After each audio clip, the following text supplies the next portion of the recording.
Pemerintah secara resmi membatalkan penyelenggaraan haji tahun 2020. Ya, bagaimana calon jemaah haji menyikapi keputusan tersebut? Kita akan bergabung dengan Wanasari dari Medan, Sumatera Utara.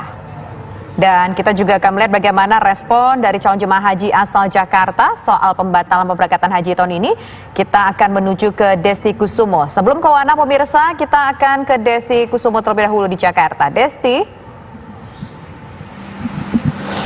Ya, Tisa dan juga pemirsa, pemerintah akhirnya memutuskan untuk membatalkan keberangkatan dari jemaah haji Indonesia pada tahun ini atau 1441 Hijriah.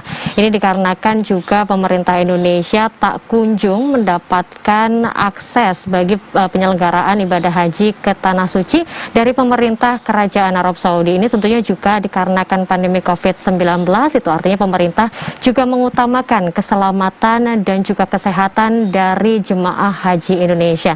Nah, tentunya dengan pemerintah Indonesia membatalkan keberangkatan jemaah haji asal Indonesia ini tentu berdampak terhadap calon jemaah haji yang akan berangkat tahun ini. Nah, bagaimana kemudian respon dari calon jemaah haji asal Jakarta? Saat ini saya sudah berada di salah satu kediaman dari calon jemaah haji Indonesia asal Jakarta dengan Pak Mahfudin dan juga Ibu Linda Kurniawati. Selamat sore Bapak dan Ibu. Selamat sore. Iya, Bapak dan Ibu, ini bagaimana dengan adanya keputusan dari pemerintah akhirnya membatalkan keberangkatan jemaah haji Indonesia, dan tentunya termasuk Bapak dan juga Ibu yang harus menunda dulu keberangkatan di tahun ini. Bagaimana Pak? Assalamualaikum warahmatullahi wabarakatuh.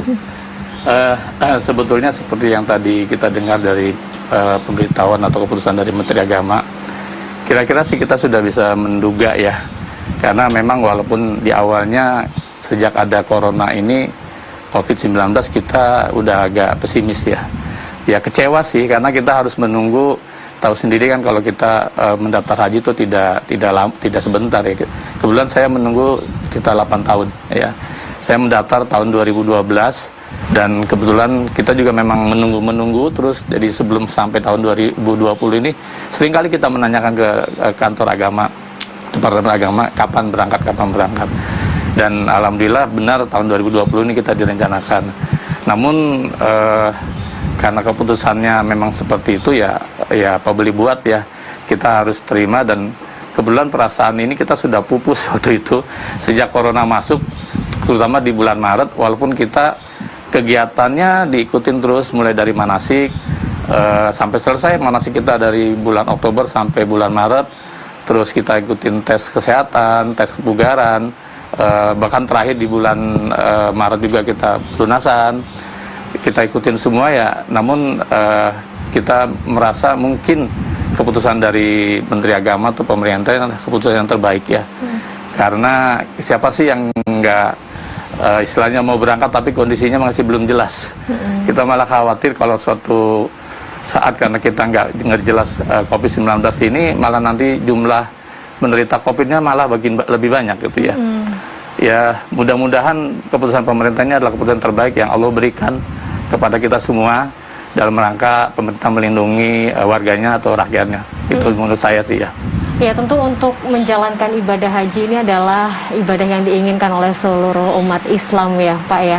Nah, tentu ini juga ditunggu sebenarnya persiapan ketika dari mulai awal menabung sampai akhirnya sudah lunas itu bagaimana sampai akhirnya tahun ini tidak bisa berangkat begitu Pak? Iya, seperti tadi saya sampaikan ya, kecewa ya. Kita waktu daftar dulu memang nggak kepikiran uangnya. Jadi kebetulan ada salah satu bank yang memberikan talangan tahun 2012, jadi talangan haji waktu itu. Kami pikir, kebetulan saya dengan istri sangat ingin sekali berangkat haji, cuman waktu itu kan uangnya belum ada. Jadi kebetulan ada talangan dari salah satu bank. Ya, yang penting kita pesen porsi dulu ya, berangkat nanti ya Allah alam. Insya Allah kalau memang Allah kasih umur panjang, kasih sehat, 2020 insya Allah bisa tercapai. Dan persiapannya ya sebenarnya kita udah ikutin semua sampai pelunasan, bahkan terakhir di bulan Mei kemarin saat bulan puasa kita pun diambil melakukan suntik meningitis. Istilahnya tinggal berangkat aja sih Mbak ya.